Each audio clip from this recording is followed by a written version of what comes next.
Eh bien, nous revoici toujours en compagnie de David et Laurent, et celle qui nous a rejoint maintenant avec le plus grand des plaisirs, c'est Gaël Jedon. Bonsoir Gaël. Salut. Il n'y a pas d'applaudissements, Bonsoir, malheureusement, il n'y a Gaël. pas de... Je pensais qu'il y avait un déchaînement d'applaudissements, mais... Que de l'amour. Gaël Jedon, messieurs, dames. Stop. Pas trop d'infos. Gaël, bah écoute, ça fait plaisir de te retrouver dans les studios. Ça faisait presque un an. Hein. Un bon moment. Et puis, bah écoute, voilà, c'est le retour de ta chronique. Et puis, bah là, tu nous as gâtés. Puisque aujourd'hui, nous avons le plaisir de... J'ai fait tomber ton téléphone. Nous avons le plaisir de recevoir MARLE CORDEIRO, c'est ça? Oui, c'est ça. Donc, pour ceux qui ne la connaissent pas, elle est vraiment connue maintenant dans le milieu du poker américain. Parce que par ses vlogs, elle a fait beaucoup de vlogs, elle a fait pas mal de podcasts avec Joe Ingram, etc. Donc, elle a été pas mal connue. Et elle fait aussi beaucoup toutes les émissions de Cash Game Live à Reno ou à Los Angeles, etc. Elle fait pas mal de high stakes cash game aussi maintenant. Chez Jean. Et Jean Reno. Les tritons aussi. oui, et elle est devenue présentatrice des Tritons Poker Series, donc qui sont des super high rollers. Ouais. Donc il y avait le Monténégro et Londres dernièrement. Donc voilà, c'est une nouvelle figure du poker américain. Bonsoir. Bonsoir. MARLE. Hello. How are you? Fine and a little bit drunk, but and you? A little bit. How long have you been going for? Yeah, it's almost 11 p.m. now, so yeah, they're drinking for a while. So. Nice. Nice. Hey, alcohol is good. No. Yes. How are you, MARLE? I'm good. I'm excited to talk to you guys. Thank you. Where are you? Actually, I'm at home in Vegas, Las Vegas. Las Vegas. Okay. A small town. Yeah, so I was just talking about you, so you're doing a small presentation about you. So yeah, so you're living in Las Vegas, and it seems like you're starting playing cash game a while ago, a few years ago. And the poker community started to really know you, like maybe 2 years ago, 1 year ago, with your vlog, where you're showing a very like sarcastic and dark humor that I really like. Yeah. So it's very like you created kind of very different type of poker content. So what was your idea when you like started doing vlogging, and how did you see the poker world at that time? I actually had been thinking about making a vlog about a year before I actually did it. I'm good friends with Andrew Nemi, who's one of the most popular bloggers, and just kind of like, I don't know, like I had the thought to do it for a while. I knew that they wanted a female in the space. I've known Andrew for 5 years, so I bought a camera and I was just like, yeah, I think that's something I want to do. But as you guys know, it's pretty hard to like, I don't know, it's hard to like put that content out there, and there's always that kind of hesitation in the beginning of, I don't know what to say, or like, what do I want to do? And so I kind of filmed a bunch of stuff for a year and never ended up putting it out, and was just kind of like, I don't know about this, like, and yeah, eventually I ended up going through a breakup, and that was kind of what finally, I was kind of, in a kind of a low spot that time, so I just kind of said, you know what, I'm doing it. So that was what finally gave me the push. Okay, so I'm just going to translate a little bit in French. Donc, en gros, elle disait que c'est il y a 1 an qu'elle a commencé à lancer les vlogs. Au début, elle était vraiment hésitante parce que c'est vrai que c'est pas facile à faire. C'est un petit peu un milieu qui fait un petit peu peur, etc. Et que c'est suite à une rupture qu'elle s'est dit, bon, bah allez, je m'en fous, j'y vais, je me lance et je fais mes vlogs. Et elle était très amie avec Andrew Nemi, qui est très connu aux États-Unis, notamment parce qu'il est un des plus gros blogueurs américains. Et donc, c'est ça qui l'a un petit peu décidé à se lancer. And yeah, as I said, as you said, so you're kind of made like everybody knows about it, a dramatic entrance in the poker community with this vlog. So you had a controversial image, and it gave you, very like people loved you or hated you. You had a lot of haters too. At least at the beginning. I think it may be changing now. But with like vlogs, like for people who don't know it, like I'm looking for a poker girlfriend, or auditioning for being Justin Bonomo girlfriend, and why do I have haters and stuff like that? So were you prepared really for like so many comments and such reaction, or was it like, did it really go beyond your expectations? I was not. I mean, when I went into it, I was just kind of like, not thinking anybody would even really care. I mean, I don't know. I just kind of did it. And I was such in this headspace at that time of whatever, I've got nothing to lose. I'm just going to be crazy. I don't know. I just kind of did it. And then it was shocking. And there was that first day that Justin came out, and then Kelly also came out and said that they kind of disapproved of it or were like unsure of the message I was sending. And that was a really low day too. And I remember just going out with my friend that night and trying to take my mind off it. But I didn't understand why two people that I respected and was like, oh my God, I had just met Kelly the week before, and I obviously, like, you know, Bonomo is, you know, such a big name in poker, but yeah, I was blown away, and it's taken me some time to kind of get used to that, but now I'm a little bit more used to it, I think. Non, parce que je disais, c'est vrai qu'avec ses vlogs, à la fois elle a été connue très vite, mais elle a aussi genre eu à la fois autant de gens qui l'adoraient que de gens qui la détestaient. C'est très controversé. Oui, c'est ça, parce que donc c'était des vidéos comme je recherche un joueur de poker pro et tout, où elle se mettait en scène, mais c'était des sketchs. Et j'auditionne pour être la nouvelle copine de Justin Bonomo, etc. Et ensuite, elle avait fait une vidéo qu'est-ce que je fais avec tous mes haters, etc. Et donc, elle s'attendait pas du tout à des réactions aussi extrêmes. Et ce qui l'avait beaucoup touché, c'était aussi que Justin Bonomo lui-même et Kelly Minkin, qui sont des joueurs très respectés. C'est sa meuf ? Non, pas du tout. Ah non, parce que tu parlais des deux. Aucun rapport. Ouais, non.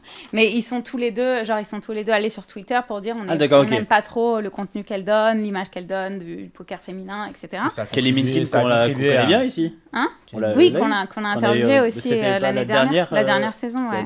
Oui, la dernière de... Ça a contribué à ce qu'elle ait encore plus de haters dans le milieu. Oui, et donc elle ne s'attendait pas à avoir autant de réactions négatives et elle n'était pas trop préparée à ça. Et que finalement, elle s'est dit, tant pis, il faut faire avec, et que maintenant, ça va, quoi. Les gens ont plus accepté, ont compris que c'était de l'humour. Regarde, la consécration, elle est à Club Poker Radio, on peut dire... Pourquoi tu rigoles? Le pic de la carrière. You're doing an interview in Club Poker Radio now, so now you're on top. You're the top of the... Top of the mountain. Top of the sky. To the moon. And... Yeah, when you look at it now, is there something like you would have done differently or something you regret or not at all? No, I think, I think my authenticity and kind of my ability, like I try to keep that alive in me, and even though, and I think that I want to keep that authenticity, but also kind of polish it a little bit as I get better. But I definitely don't regret it, and I'm happy that I decided to do it in my way, you know. Non, elle regrette pas vraiment. Elle dit qu'effectivement, elle aurait peut-être pu lisser quelques aspects, etc. Mais qu'après, ça reste son authenticité, qu'elle veut pas enlever ça et réfléchir trop aux conséquences avant de faire un truc qui, elle, lui plaît. Et donc peut-être qu'elle aurait un petit peu polissé quelques trucs, mais finalement non, pas tellement, quoi. And you also became recently like the host of the prestigious Tritons poker series, so it's really it's really super high roller events. So I guess it was a lot of pressure to start doing something like this when you never did live interviews before and you didn't had a lot of like they didn't give you really like direction. So like the last one was in London. How do you think you improved? How is it going now? What's your impression? It was night and day. It was so much better for me, so much easier. Montenegro was my first Triton event, and I just really hit the ground running, and I just dove right in with no experience, but I kind of learned as I go. And then in London, it was just night and day. I already have like a rapport with the players, so I knew 90% of these guys, if not more, which helped a lot. And then I had a producer to help me, which was amazing, and he did a really good job. And I just like had this huge team, and I just felt so so comfortable.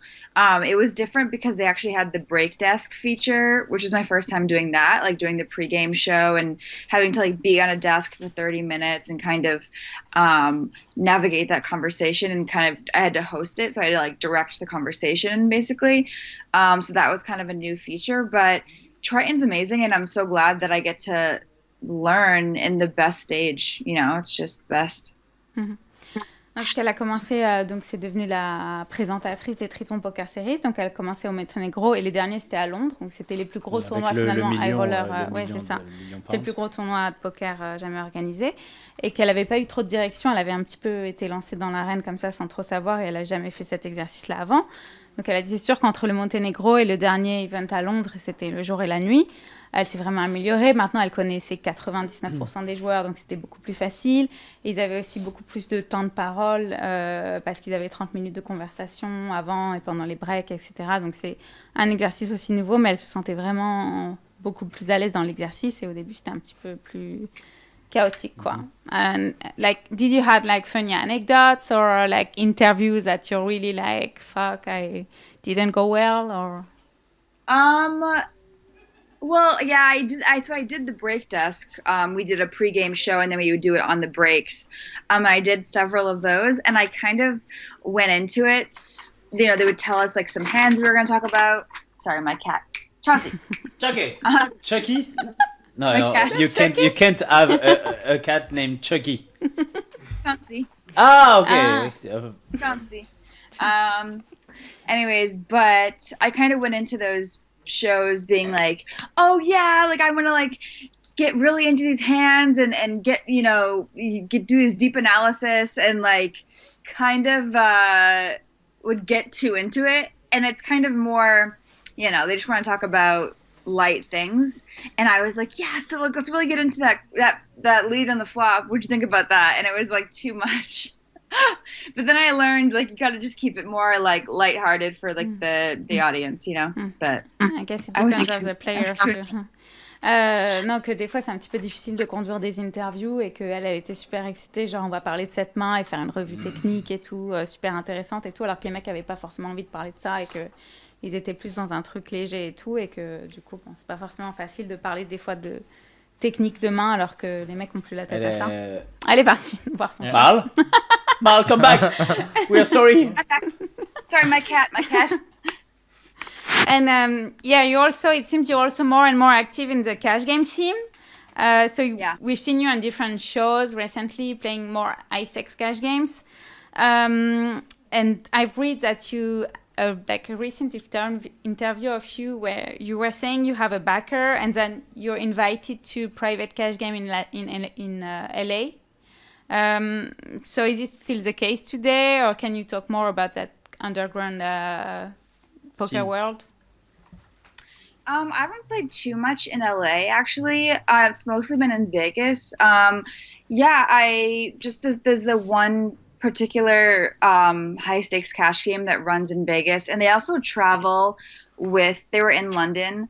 I was going to play with them one night there, but I was pretty tired. I worked every single day. So they called me one night to play. It's also, they play much bigger when they travel too. So it's so big. I am staked, and I kind of just play that game when I can. And then these days I'm kind of playing every single stake imaginable. I'm still playing like lower games sometimes just to keep kind of fresh. Sometimes there's like long stretches where I haven't been playing any poker at all. I don't think I played barely any poker at all in in July. So when I'm in Vegas, I'll play some 5-10, 2-5. And I just was playing 25-50 last week. So, and then the big game is 300, 600. So I kind of been playing a little bit of everything. Yeah, it's a huge game. In London, I think they were playing 500 1K too. So they play bigger and they travel. But it's kind of, that's kind of a new thing for me. And I've been lucky that I have like a pretty good support system of people who either play in the game or understand it. So It's been new, but it's been really exciting and a dream of mine to play at that level. Yeah, it must be crazy, like from like you're starting not so long ago and you're playing like 300, 600, or did you already play the 500 1K or never? I played that one time in Vegas, and I bought in for 50K, so I had 50 big blinds, which was the minimum. But it was like, I mean, I think that I really try to think about it as chips and as big blinds and understand like what's a normal swing and what's not. But it's even to this day, like playing buying in for 50 or 100,000, it's still difficult for me to think about it in big blinds. Mm-hmm. It really is, and I'm still working on doing that. But yeah, those games kind of are sporadic, and they don't go all the time. So I kind of hang out and wait. And sometimes I'll play during the series. I played, probably 15 times in 3 weeks, but they'll go like 2 months and not play at all or not invite me or anything. So it's just random, but you got to be ready. You got to be ready. Non, parce que j'avais lu qu'elle jouait des grosses parties de cash game privé, souvent à Los Angeles ou des fois à Vegas. Donc, je lui demandais où ça en était, parce qu'elle a un backer qui lui stack ce genre de parties, etc. Donc, quelles étaient les limites.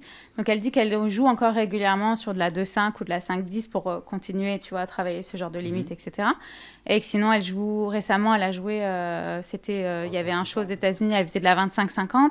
Et sinon, ses parties privées, c'est 300-600. Et à Londres, il faisait du 500 000. Ça va faire bizarre quand tu joues 2-5 et de passer de 2-5 et elle a 500 000, elle disait qu'elle a joué une fois, mais elle avait buy-in pour 50K, le minimum, c'était 50 bébés.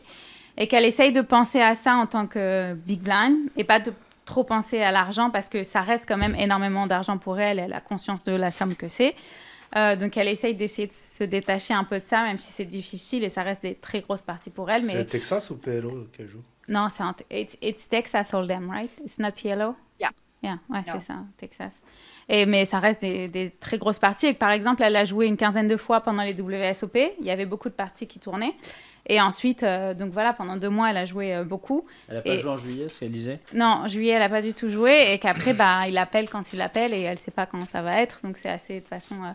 à Londres, ils avaient fait une partie, mais qui était très très chère et elle n'avait pas pu y aller parce que de toute façon, elle était trop fatiguée et tout. Mais je peux lui demander c'est quoi le profil des joueurs à table? C'est des businessmen? Yeah, what is the kind of player that you're playing against in those kind of parties, those kind of games? Yeah, there's a wide range. There's some regs.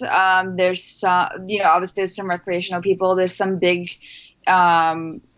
There's a lot of similar people who play Triton and stuff will play those kind of games. And I think the poker community is so small of the player pool that can play, in those stake levels. So I think whether you're playing in LA or in that game or whatever, you really do see the same people in and out. And there are becoming like a handful of girls now that do play it too. So that's good. And there is a bunch of girls? Okay. Yeah, there's a few girls that play it, and some tough girls too. And it's good to see for sure. I think that we just need more and more women involved. So yeah, it's awesome. Bah, c'est des profils assez différents. Il y a des hommes d'affaires, il y a des mecs qui viennent un peu comme ça une fois de temps en temps. Il y a pas mal de règles aussi, mais de ce genre de partie-là. Donc, c'est pas forcément des joueurs qu'on connaît. Et qu'il y a finalement plusieurs filles. C'est loin d'être la seule fille et qu'il y a de plus en plus de filles sur ce genre de partie-là. Donc, c'est plutôt une bonne chose. Which player impressed you the most in this game? Who impressed me the most? I mean... I think just Andrew Roble plays in it all the time, and he's just so great. I will say that John Robert Ballon, we saw him on the Triton Cash Games. He really has this way of, he's got this table presence of making everyone feel comfortable and he's like the master at getting that vibe going. And then so many other people, but I mean, Roble's just an amazing player. I was so glad to get to just like meet him. And JRB is just also like, he's just like, it's a skill in itself to kind of cultivate that environment and make sure people want to come back and play, and making sure everybody's comfortable, making sure that when they lose, they're not being made to feel bad. Like, and he really, he's mastered that. So, you know, it's a really important skill that I don't think a lot of poker players learn. And it's not necessarily, it's not, because a lot of people, you know, if there's necessarily kind of a weaker player or someone makes a mistake, it's easy to kind of patronize them or be like, oh, you know, that, you know, like, but you have to get good at kind of just, I don't know, making the environment fun, I guess. So. Elle aime bien Jean-Robert Belland.